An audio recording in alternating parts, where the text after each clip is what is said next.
What's up, everybody? Welcome back to another episode of Bucco Territory, presented by the Foul Territory Network. I am Noah Hiles, and as always, joining me are my wonderful co-hosts, Josh Harrison and Platinum Key, aka Mark. Guys, 1 week of doing this in the books.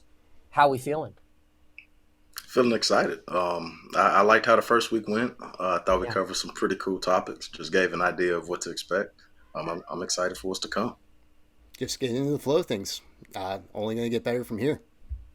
Yes, I think so too. And big thanks to everyone who subscribed in week one.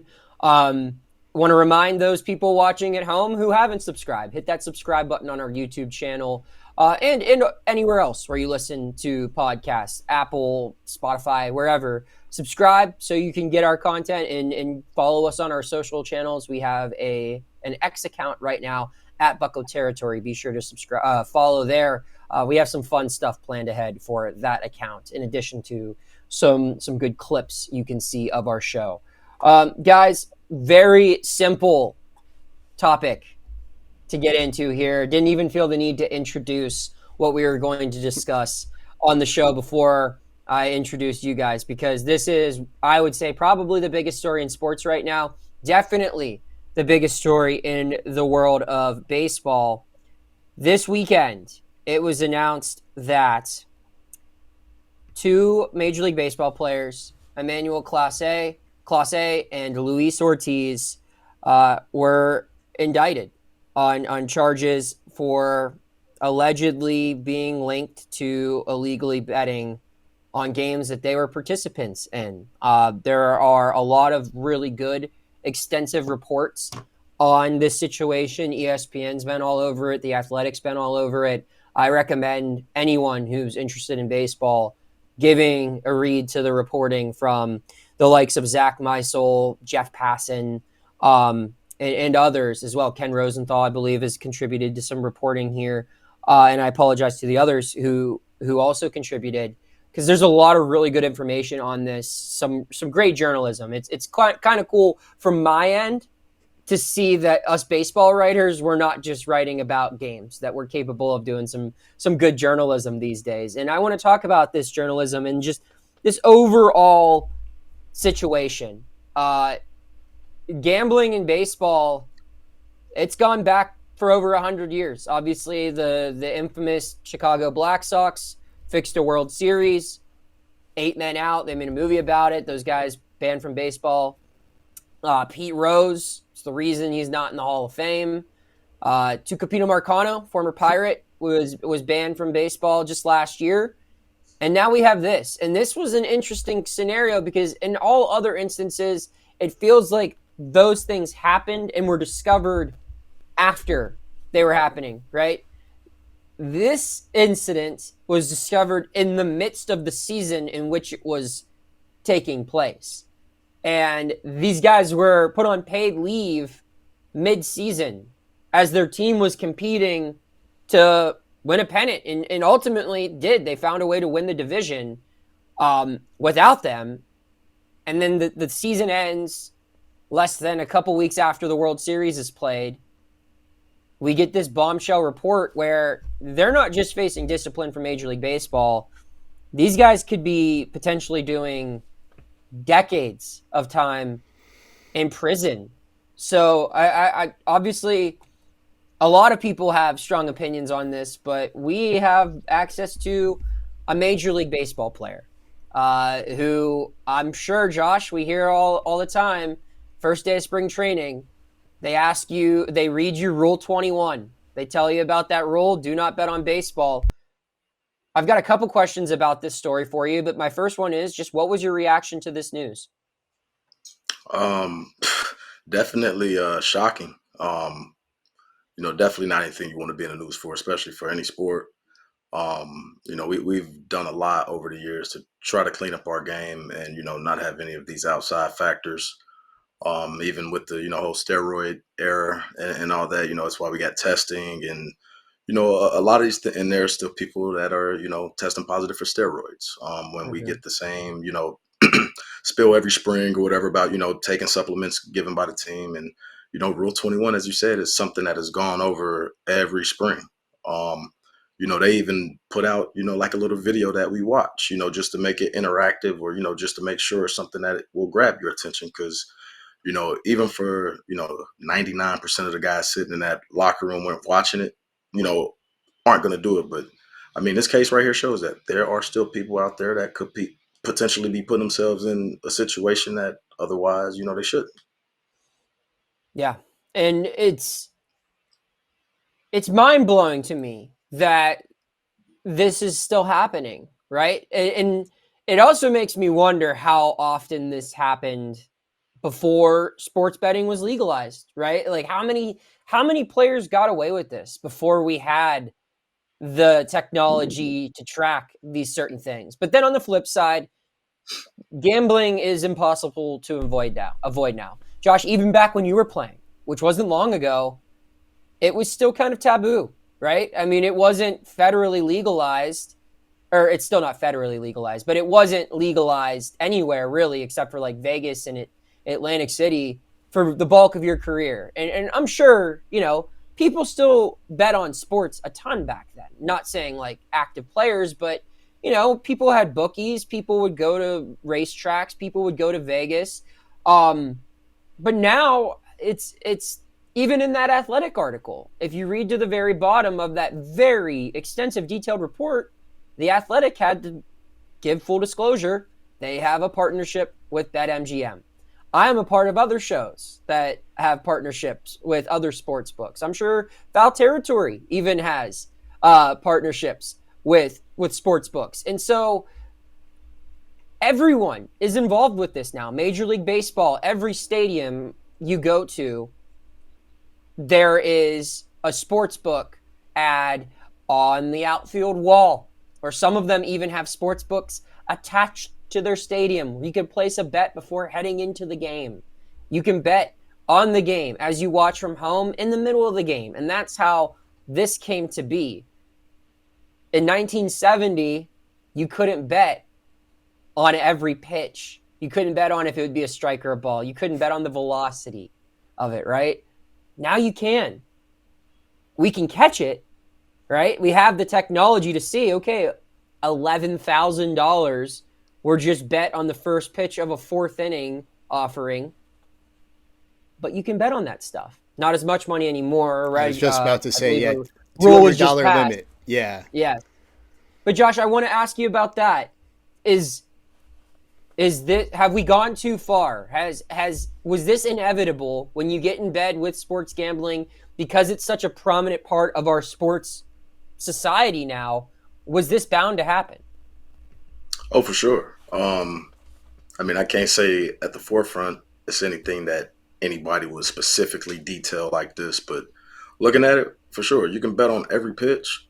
It's a game that has a lot of human error. So, I mean, it's a game where people try to do something, throw a ball a specific spot and to go somewhere different. So, in retrospect, to be able to kind of disguise it, I guess you could, because there's so much human error in this game that is like, oh man, he threw a pitch to the backstop. And trust me, sometimes that happens. Like, you know what I mean? So it's not far fetched to think, oh yeah, I'm going to gamble pitch by pitch. Oh, I bet he does throw a first pitch ball. It might be, in retrospect, you might be thinking, oh yeah, the guy that's leading off the inning is a first pitch swinger. So yeah, this pitcher probably, those are things that people will probably look into, because everything now has data, has analytics. So even people that are gambling and betting, I'm sure, are looking at the percentages that are being, put out there. I don't know. I'm just speaking off of, if it's on ESPN and you can watch, or, say you're watching a broadcast of a game and they're putting up probability of,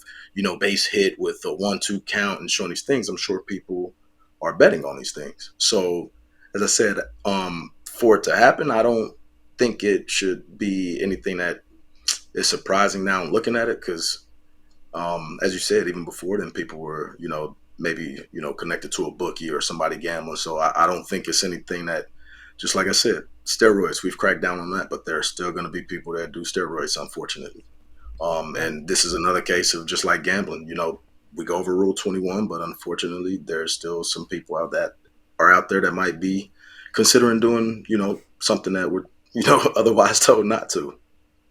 Mark, I want to pick your brain on some things now.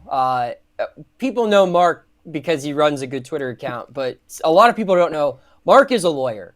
He has a law degree. So I want to dive into the conversation you and I were having before we went on air.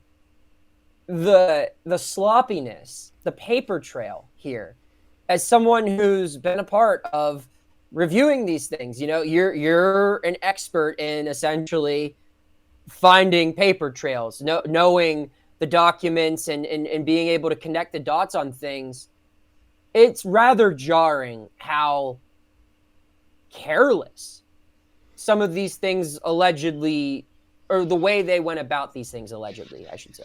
Yeah, just based off the athletics reporting, again, all alleged, but I mean, you had Emmanuel Clase texting the bookie who he had basically paid for the seats for this bookie. And so he's sitting in the better, seats. not the bookie. Yeah, not sorry, the the better. The better yeah. was sitting in Clase's seats. As Clase is texting him from the bullpen, saying, "Are you ready? You ready?" And then they have a few minutes of a conversation. And again, all of this is easily proven by federal investigators. The FBI is going to have no issue pulling this up and saying, Exhibit A, Your Honor. So it's perplexing that they did it that blatantly. Just not even in that regard, though, but also the way that the bets were placed, the consistency. This wasn't just a 1 or 2 time thing. This was consistently. It seems like Clase may have brought in Ortiz to almost up the scale of the operation that was going on to the point where it's over $400,000 that they won.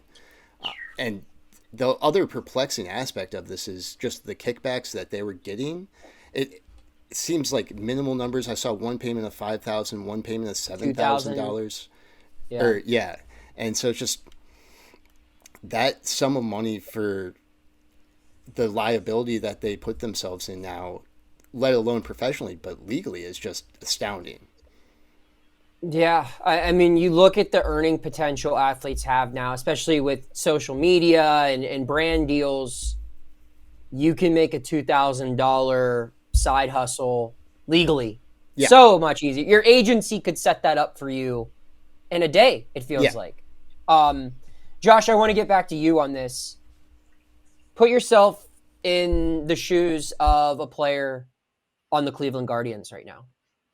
You have been playing with these guys in the case of Clase, some of the guys in that clubhouse have been playing years of baseball with him. They've went to the ALCS with him last year. Some guys played in all-star games with him. He was, I think, for my money, the best relief pitcher in Major League Baseball.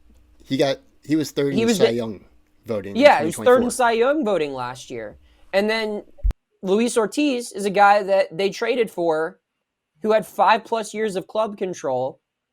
He was going to be an anchor of their rotation for years down the line. And we all know how much Cleveland values its starting pitching. That's what's been their bread and butter and won them a ton of games for the last however long, 20, 30 years. What are you feeling right now if you're one of the players in the Guardians organization as you're reading that story? Definitely caught off guard because I'm sure this is the same situation as when, any type of, suspension or anything happens, for the most part, you're blindsided because it's not anything that, they release to the team and say, hey, in a couple days or in a couple weeks, this report is going to come out for so-and-so.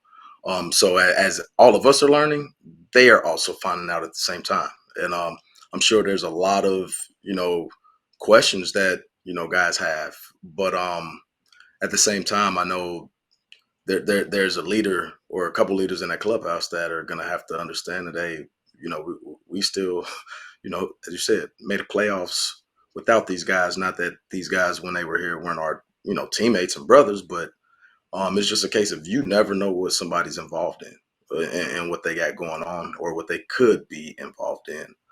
And that's just a thing of where for them, this is an opportunity where it's going to be next man up, which it was already proven next man up, with those guys having to take a, absence of leave. But I'm sure there's going to be some anger, some frustration.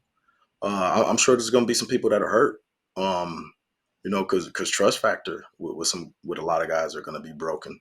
Not amongst the team, but just with those guys. But I'm Yeah. sure that clubhouse is also like, those guys have a little bit, or actually a lot bigger things to worry about than just our clubhouse trusting them, because what, as you said, it's not just MLB baseball. This is a bigger case than that.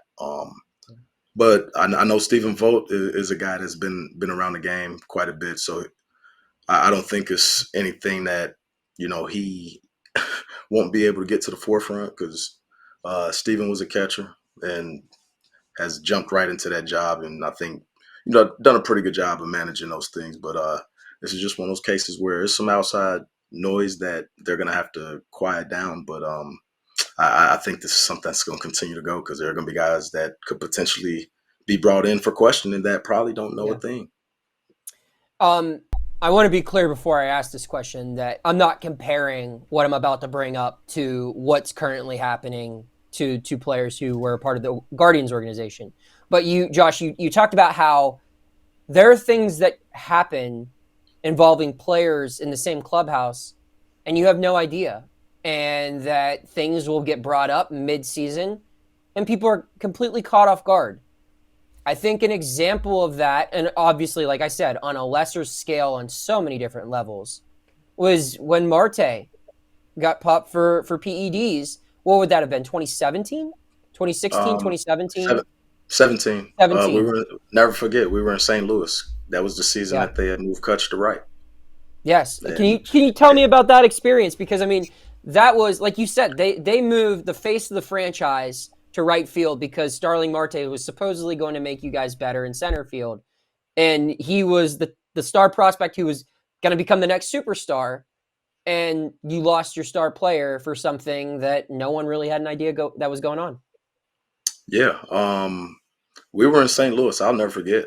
We get done with the game in St. Louis. We stayed in a hotel that was walking distance, so we always used to walk back to the Yep. hotel. Guys got their post game routines, and even St. Louis, you'll take more time because there's no bus time.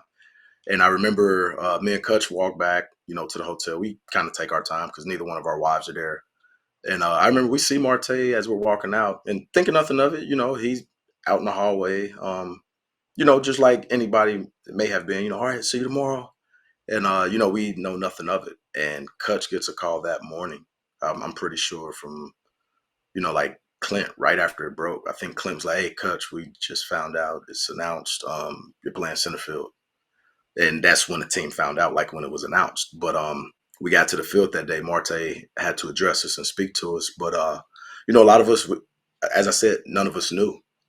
Like not even an inkling of, oh, he's trying to peel it, or there's a, we was just showing up every day. He's showing up every day, playing, and then obviously he knew.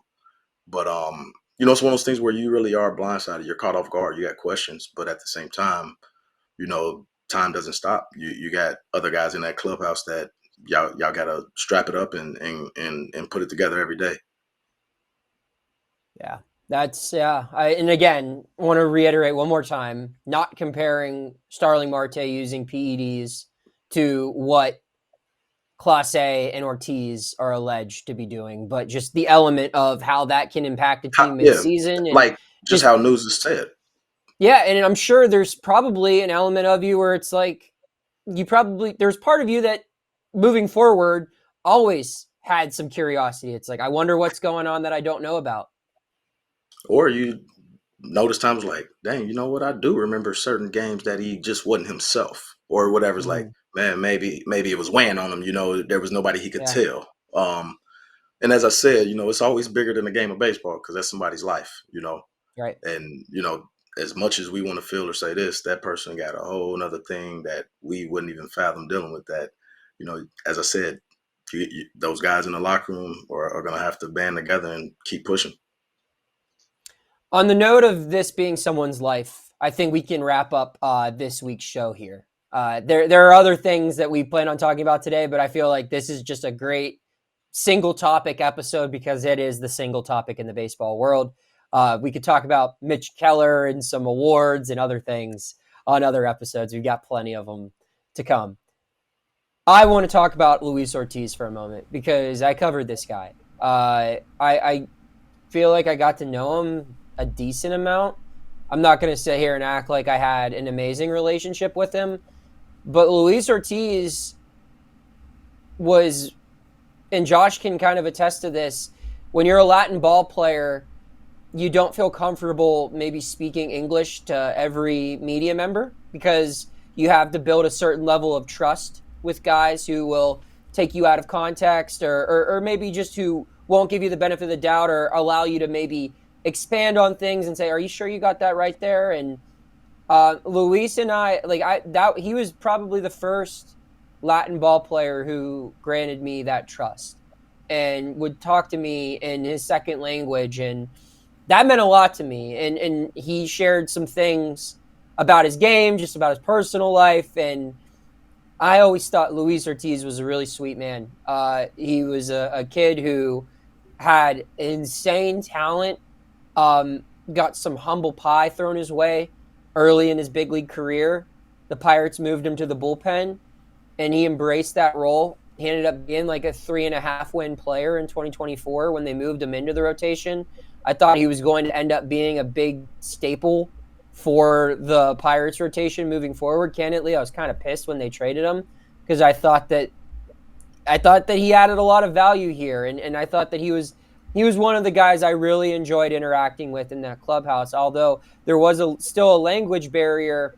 He told me that Mitch Keller taught him to throw a new pitch midseason. That was one of like my first exclusive stories I got to report on the beat, and it was fun documenting his success because some people were quick to write him off as a bust, and he made himself a valuable piece of that 2024 team, a valuable trade trip that brought in the Pirates' best hitter this past season. And I remember going on Cleveland area radio stations the day of that trade from the winter meetings and telling Guardians fans, I said, this is a guy that you're gonna enjoy watching. He's going to be someone who's a positive addition to the clubhouse, someone who will start playoff games for you guys, someone who has such a high upside. And seeing his name involved in something like this, it hurts. It hurts to read. And again, I'm not sitting here pretending like I was best friends with Luis Ortiz.